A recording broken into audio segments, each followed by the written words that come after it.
ഷൗക്കത്തിന്റെ road show ആവേശകരമായി പുരോഗമിക്കുകയാണ്. ഈ പ്രവർത്തകരുടെയൊക്കെ ആവേശം കാണുമ്പോൾ എന്താണ് പറയാനുള്ളത്? ഞാൻ പറഞ്ഞല്ലോ, 2 ടേമായി നഷ്ടപ്പെട്ട നിലമ്പൂർ തിരിച്ചു പിടിച്ചതിന്റെ ആവേശം, ആഹ്ലാദം. ഇനി ഒരിക്കലും കേരളത്തിൽ ഇടതുപക്ഷ ഗവൺമെന്റ് അധികാരത്തിൽ വരില്ല എന്ന് ജനങ്ങൾ വിശ്വസിക്കുന്നതിന്റെ ആവേശം. ആദ്യം എന്ത് വാഗ്ദാനമാണ് നടപ്പാക്കാൻ പോകുന്നത്? നിലമ്പൂരിലെ ജനങ്ങൾക്കായി ആദ്യം എന്ത് വാഗ്ദാനമാണ് നടപ്പിലാക്കാൻ ഉദ്ദേശിക്കുന്നത്? എന്നും നിലമ്പൂരിലെ ജനങ്ങളുടെ കൂടെ ഉണ്ടാവുമെന്ന വാഗ്ദാനം. ലീഗ് അണികളും വളരെ ആവേശത്തിലാണ്. തീർച്ചയായിട്ടും ലീഗ് കൊടുത്തൊരു വാക്കുണ്ട്, ആ വാക്ക് പാലിക്കാനായി എന്ന ആഹ്ലാദത്തിലാണ് ഓരോ ലീഗ് പ്രവർത്തകനും. മാത്രമല്ല, നിലമ്പൂരിന്റെ മനസ്സ് ഐക്യജനാധിപത്യ മുന്നണിക്കൊപ്പമാണ്.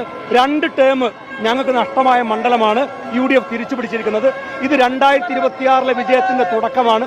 2026 വിജയം കൊണ്ട് മാത്രമേ ഞങ്ങൾ ഈ പോരാട്ടം അവസാനിപ്പിക്കുള്ളൂ. പുതുപ്പള്ളി കഴിഞ്ഞു, തൃക്കാക്കര കഴിഞ്ഞു, ഇപ്പൊ നിലമ്പൂർ, അതിന്റെ ഇടയിൽ പാലക്കാടും കഴിഞ്ഞു. അടുത്തത് കേരളം, അടുത്തത്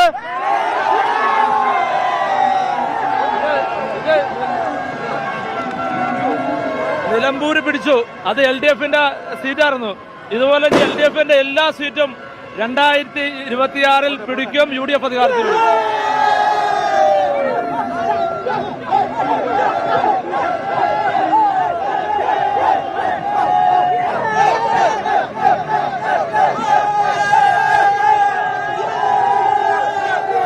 എങ്ങനെയുണ്ട് ആവേശം?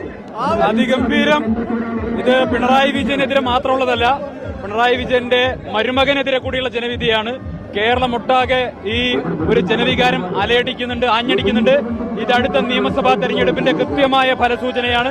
പിണറായി വിജയൻ സർക്കാർ പുറത്തേക്ക് പോകാൻ പോവുകയാണ്. UDF അധികാരത്തിലേക്ക് തിരിച്ചു വരാൻ പോവുകയാണ്. ഗംഭീര വിജയം. ചാലിയാർ പുഴ അറബിക്കടലിലാണെങ്കിൽ നിലമ്പൂർ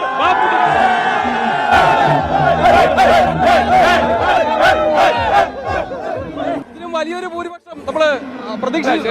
തീർച്ചയായിട്ടും ഞങ്ങളൊരു 10000 വോട്ടെങ്കിലും പ്രതീക്ഷിച്ചാണ്. തുടക്കത്തിൽ വഴിക്കടവിലൊരു ചെറിയ പാളിച്ച ഉണ്ടായി. ഒരു 10,000 വോട്ടിന് 1200 വോട്ടിന്റെ കുറവ് വന്നൊഴിച്ചാൽ പിന്നെ ഞങ്ങൾ പ്രതീക്ഷ വഴിയിലേക്ക് പോയി. അവിടെ എങ്ങനെയാണ് ലീഗ് വോട്ടാണ് ചോർന്നത്? അതൊന്നും വിലയിരുത്താറായിട്ടില്ല, ഒരിക്കലും അല്ല. അങ്ങനെ ലീഗ് ഞങ്ങളെക്കാൾ ഞങ്ങൾ തമ്മിൽ മത്സരമായിരുന്നു. ലീഗാണോ UDF ആണോ കോൺഗ്രസ് ആണോ ഏറ്റവും കൂടുതൽ പ്രവർത്തിക്കുന്നത്? ഏതായാലും എല്ലാവരും ഒന്നിച്ച് പ്രവർത്തിച്ചു. ഞങ്ങൾ ഉദ്ദേശിച്ച ടാർഗറ്റിലേക്ക് തന്നെ എത്താൻ കഴിഞ്ഞു. CPM-നെ സംബന്ധിച്ച് ഒരു കനത്ത പ്രഹരമാണ്.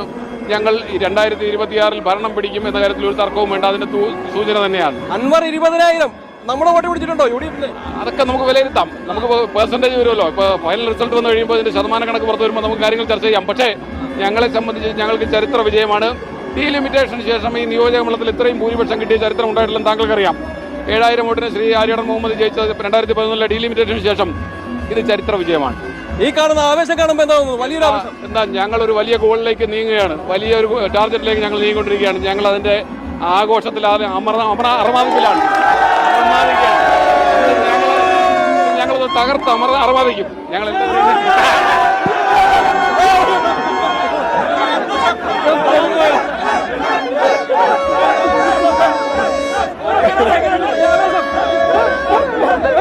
ഗംഭീര UDF-ന് വലിയ ആത്മവിശ്വാസം നൽകുന്ന ഒരു വിജയമാണ്. ഞങ്ങൾ തൃക്കാക്കരയും പുതുപ്പള്ളിയും പാലക്കാടുമൊക്കെ ജയിച്ചപ്പോൾ ഞങ്ങളുടെ സിറ്റിംഗ് സീറ്റുകളായിരുന്നു. തിരിച്ചു പിടിക്കലിന്റെ തുടക്കം നിലമ്പൂരിൽ നിന്ന് തുടങ്ങിയിരിക്കുകയാണ്. ഇനി UDF കേരളത്തിൽ അധികാരത്തിൽ വരുന്നതിന്റെ ഏറ്റവും ആവേശകരമായ തുടക്കമാണ്, ആധികാരികമായ വിജയമാണ്. മുഖ്യമന്ത്രി പിണറായി വിജയന്റെ ദുർഭരണത്തിന് നിലമ്പൂരിലെ ജനങ്ങൾ കേരളത്തിന് വേണ്ടി നൽകിയ വിധിയെഴുത്താണ്. ഇപ്പോ സന്ദീപ് വാര്യരെയും ചാണ്ടിയുമ്മനെയൊക്കെ തോള് കയറ്റുകയാണ്. പ്രവർത്തകർ വളരെ ആവേശത്തിലാണ്. പ്രവർത്തകർ വലിയ ആവേശത്തിലാണ്. കാരണം ഈ വിജയം ഞങ്ങൾ UDF-ന്റെ ഓരോ സാധാരണ പ്രവർത്തകനും സമർപ്പിക്കുകയാണ്. അവരുടെ കഠിനാധ്വാനത്തിന്റെ, അവരുടെ വിയർപ്പിന്റെ വിജയമാണ്.